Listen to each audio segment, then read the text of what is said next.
Olá, meus queridos irmãos, que a graça do Senhor Jesus Cristo seja abundante na sua vida. Hoje nós vamos dar continuidade ao nosso curso bíblico EAD e nós vamos falar aí sobre a lição número 9, Rei e Reino. Na última lição, vocês estudaram com o pastor Carlos Magno, sobre a conquista de Canaã. E aí vocês aprenderam que logo após a morte de Moisés, Deus ele então encarrega Josué desse trabalho aí de guiar os israelitas até a próxima fase, do desenvolvimento da nação.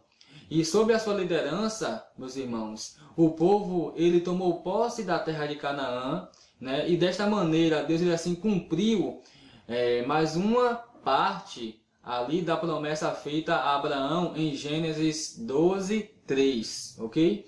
Também vocês puderam aprender nesta última aula que Israel levou 7 anos para conquistar a terra de Canaã. E em uma leitura simples do livro de Josué, nós podemos observar o seguinte: do capítulo 1 ao 5, meus irmãos, vai relatar ali o início do trabalho de Josué como líder e a entrada do povo na terra prometida. Então você tem no capítulo 1, Deus ele animando e encorajando Josué, ok?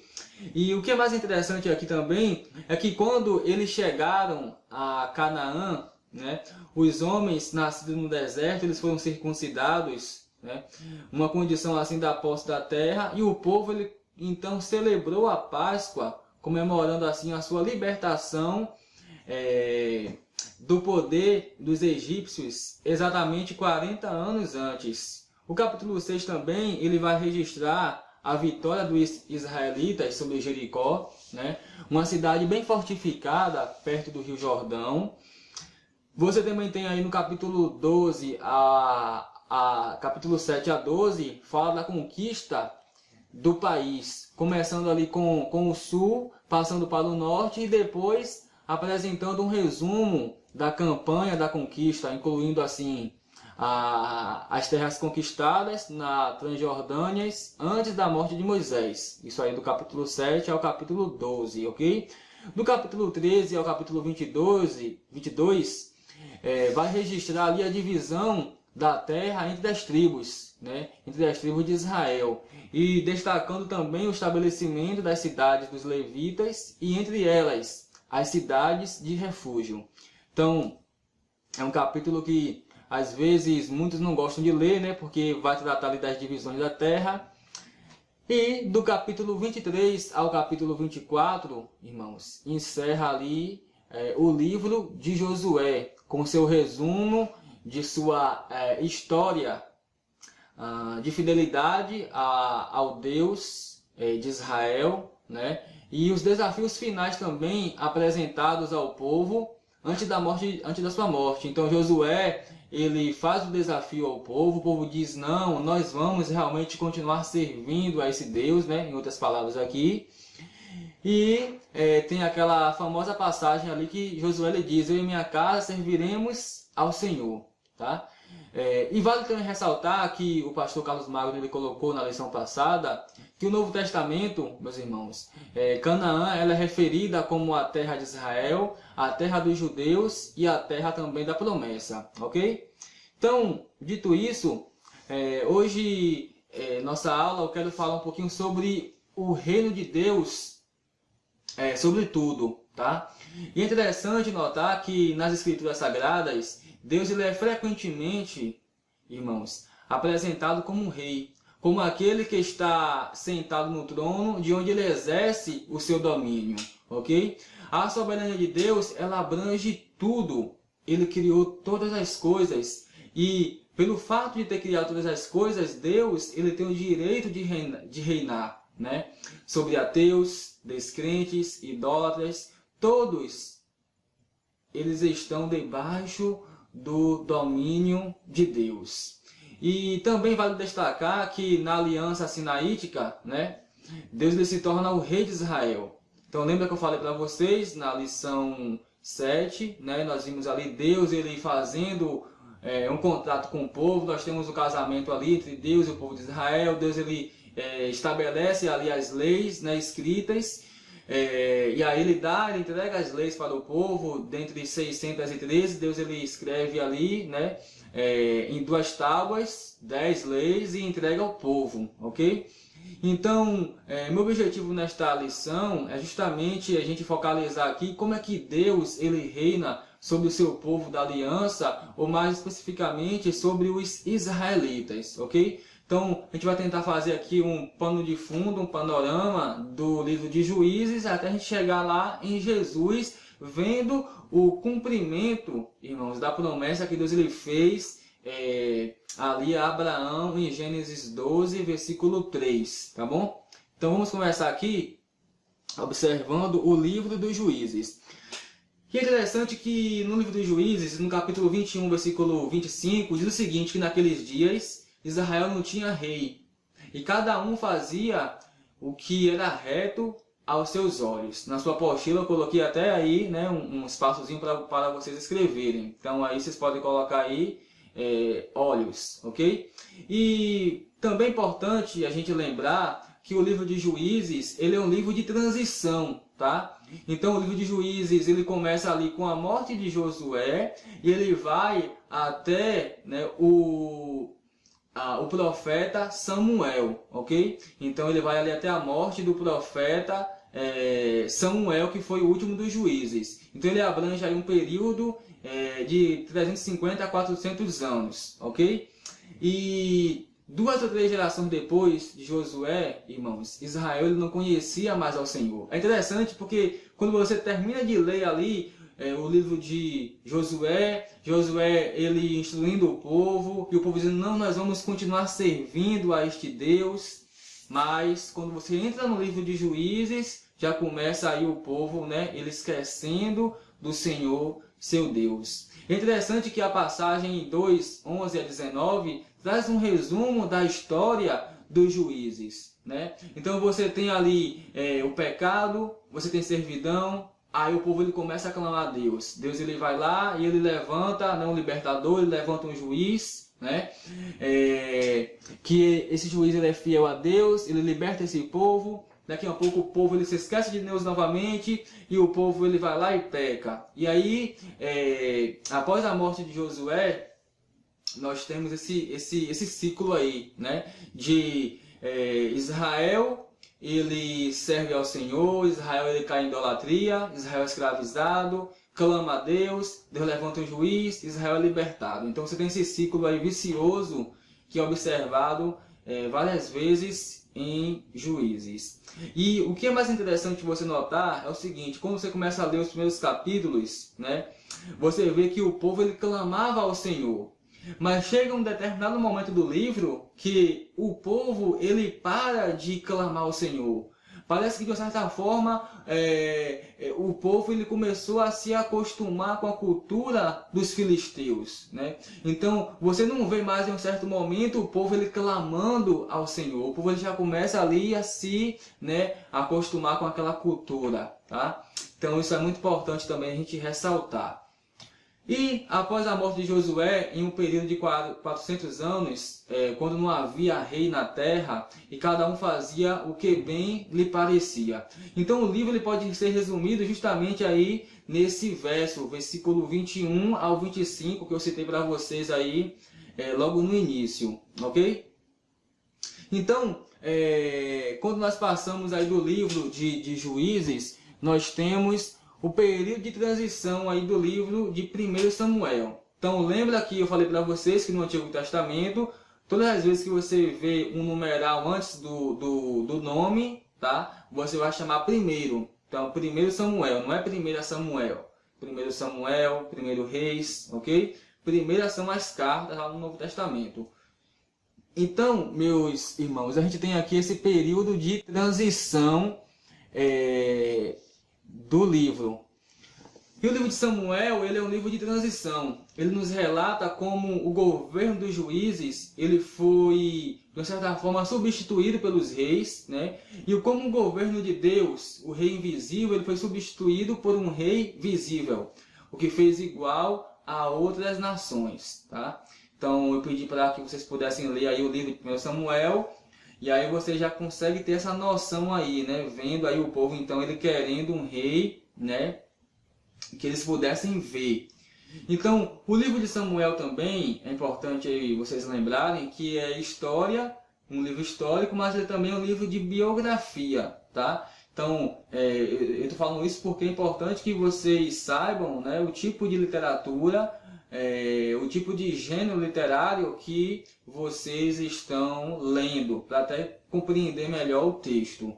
Então, o livro de 1 Samuel, ele é agrupado em torno de 3 personagens, que é justamente Samuel, você tem Saul e depois você tem Davi, ok? Samuel, ele foi um homem, irmãos, patriota e juiz de coração humilde e consagrado ao Senhor seu Deus, né? Ele servia de uma forma muito obediente a Deus.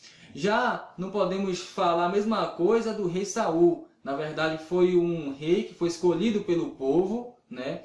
E Deus lhe disse assim em um certo momento para Samuel: não, Samuel, eles não rejeitaram você não, eles rejeitaram foi a mim. Então eles não querem um rei, eu vou dar um rei a eles segundo, né, o seu parecer. Então, quando você começa ali a estudar um pouco a história de Saul, não precisa de nem ir muito a fundo, só de uma leitura um tanto que dinâmica de 1 Samuel, você percebe que ele era um homem, que ele tinha um coração voltado para si, tá? Ele era um homem egoísta, ciumento, teimoso, volúvel e infiel a Deus. Tanto é que ele desobedeceu várias vezes a ordem do Senhor. Já Davi, ele era um homem segundo o coração de Deus, né? E lá em Atos nós temos essa descrição do rei Davi. Um nobre cantor de Israel, né? Um homem de coração e louvor, aprovado, disciplinado, perseguido e finalmente coroado rei de Israel. Então o livro de 1 Samuel, ele vai trabalhar esses 3 personagens, ok?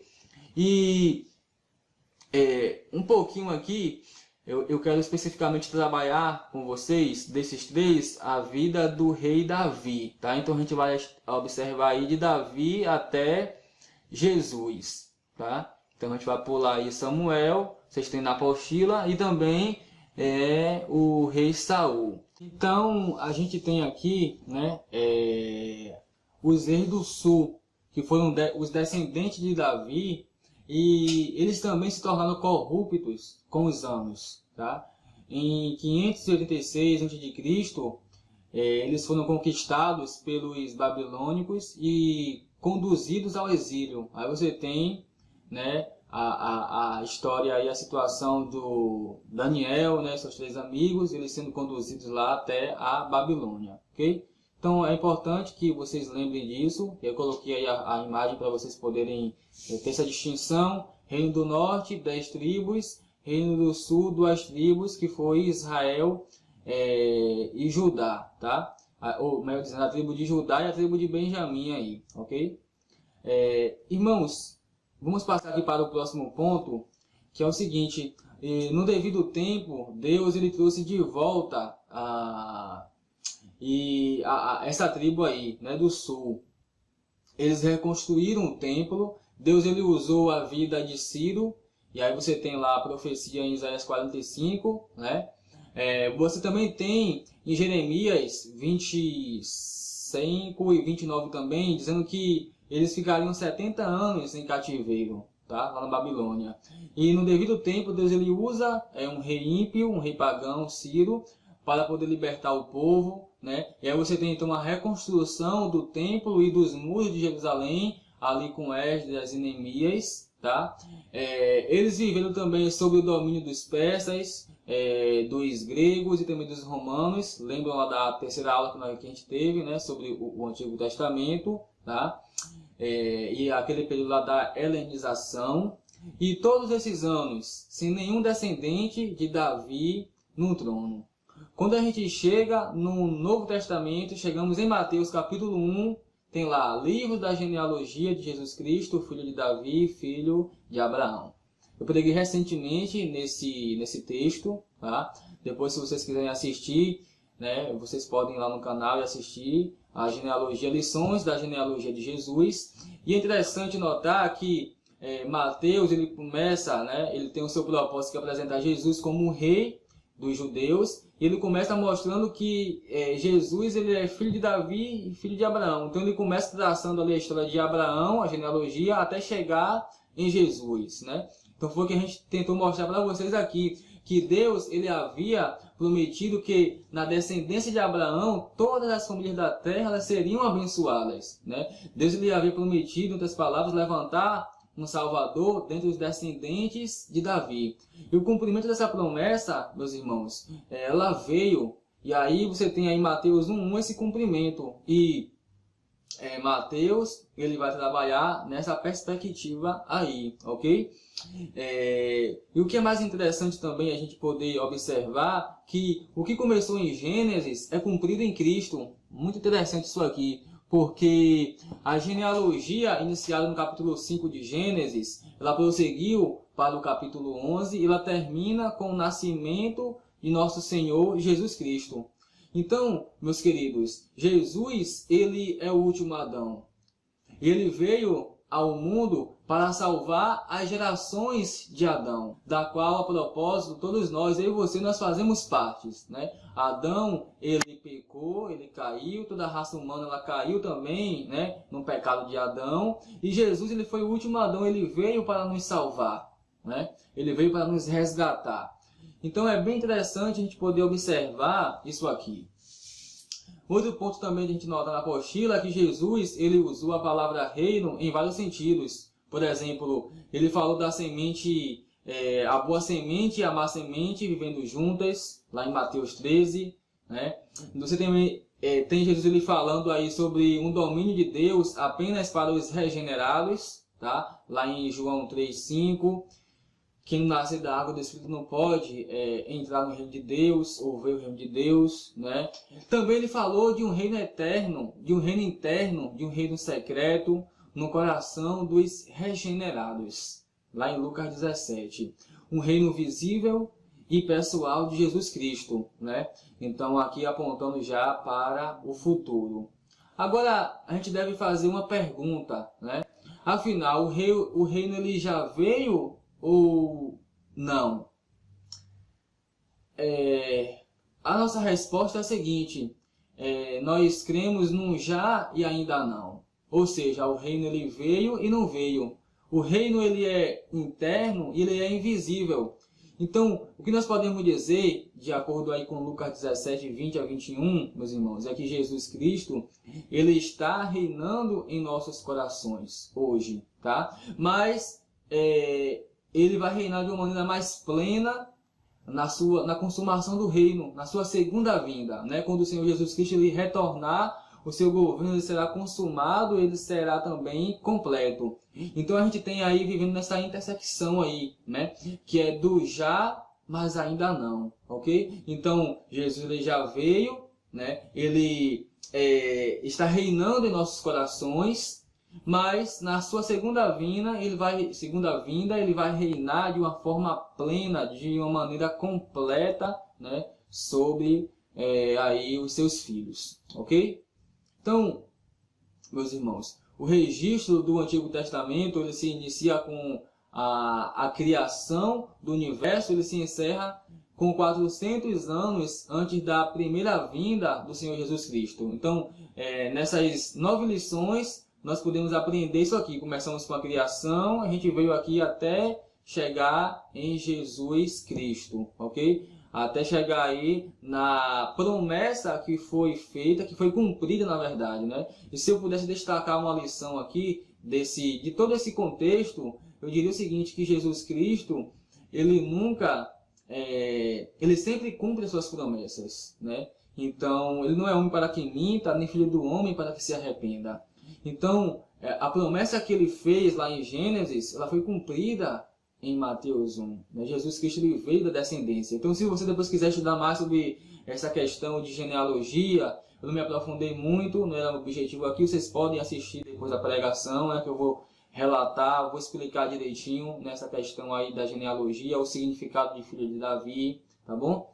Então, o desenrolar da história, ao longo do Antigo Testamento, ele avança de acordo com as seguintes linhas, ou melhor dizendo, né, com as palavras-chave que eu pedi para vocês poderem aprender, memorizar, que isso ajuda na compreensão de todo o Antigo Testamento, né, que são as seguintes palavras. Você começa aí com a criação, Gênesis 1 e 2, com a queda, né, Gênesis 3. Depois você tem o dilúvio. Depois do dilúvio você tem a Torre de Babel. E aí vai os patriarcas, Israel no Egito, o Êxodo, conquista de Canaã, os juízes, que nós vimos nessa aula, né? O Reino Unido, Reino Dividido, 70 anos de exílio, como eu falei para vocês, profetas, né? Temos também o remanescente, e só queria frisar para vocês que o remanescente, né, de Israel, ele retornou a Jerusalém justamente após ali aquele período do cativeiro, tá? Então, o remanescente aqui são esse povo. Alguns continuaram vivendo lá, outros retornaram, tá? Nós temos aí o período dos anos de silêncio, tá? Entre o livro de Malaquias e o Novo Testamento, nós temos 400 anos de silêncio, que Deus não levantou nenhum profeta, não falou ao seu povo, ok? E depois nós temos o Novo Testamento, tá? Mas as 14 palavras-chave que eu falei para vocês, ela vai da criação até o remanescente, tá? Não entra aí nem 400 anos de silêncio e nem aí o Novo Testamento. Então, meus irmãos, esta foi a nossa lição de hoje. Tá? Que o Senhor Jesus ele continue abençoando a sua vida, que vocês possam continuar firmes, perseverantes, né? E acima de tudo, né, estudando a Bíblia com humildade, cada dia procurando aprender mais e mais acerca do Senhor Jesus Cristo. Que Deus te abençoe ricamente e até a próxima aula.